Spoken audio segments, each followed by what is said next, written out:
Do You Mind is a visual novel about making friends with monsters using mind-reading powers.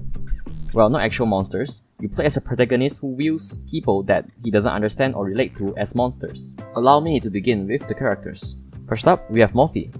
Morphe is a shy and quiet person. There's no mouth in her body because she doesn't speak much. There's no limbs because she doesn't emote and doesn't have body language. And she appears to be very small because she is quiet and insignificant in people's eyes. When she talks, her dialogue text font appears to be smaller for the same reason. As the protagonists get to know her more, she now grows her mouth and has limbs to signify that she is more open towards the protagonist. She also appears bigger, and her font size also increased in size. In the end of the story, as a human, she is short and have a messy hair, reminiscent of her monster form, and she also dresses quite casually because she doesn't care on how people think of her. Next, we have Prejo the peacock. He's a very arrogant person, and the beautiful feathers behind him symbolizes his achievements. He shows off a lot, that is why his feathers cover most of the screen and overshadows his actual body. His body is grayed out because he wants people to focus on his achievements, because that is what he believes in on how to make friends. Later, he realizes that showing off only pushes people away from him, so he downplays his achievements and gives his personality more chance to shine. That's why his body is colored in the second form, and his flashy feathers are hidden. As human, he is tall and dresses sharply. He wears a blue and green color scheme reminiscent of his monster form. Next up, we have Libyan. Libyan is popular and holds a high social status in school. She appears as a humanoid elf because the protagonists first find her to be approachable.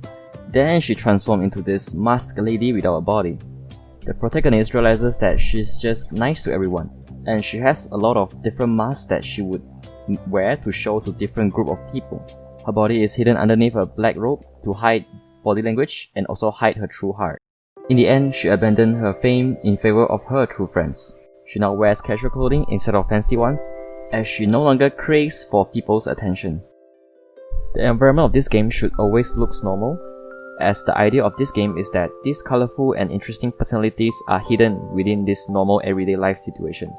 As for gameplay, it's a typical text-only visual novel with multiple choices, but the highlight here is the mind read mechanic. During the mind read, the player is absolutely focused on the character, and thus the background disappears, and there's no background music, only you and the character's inner voice. With that being said, the theme of the game is that people are more than what they first appear to be. As you know, the image of the monsters are constantly changing and transforming. Keeping with the theme, the mind reading power only shows very surface level thought that a character has at the moment.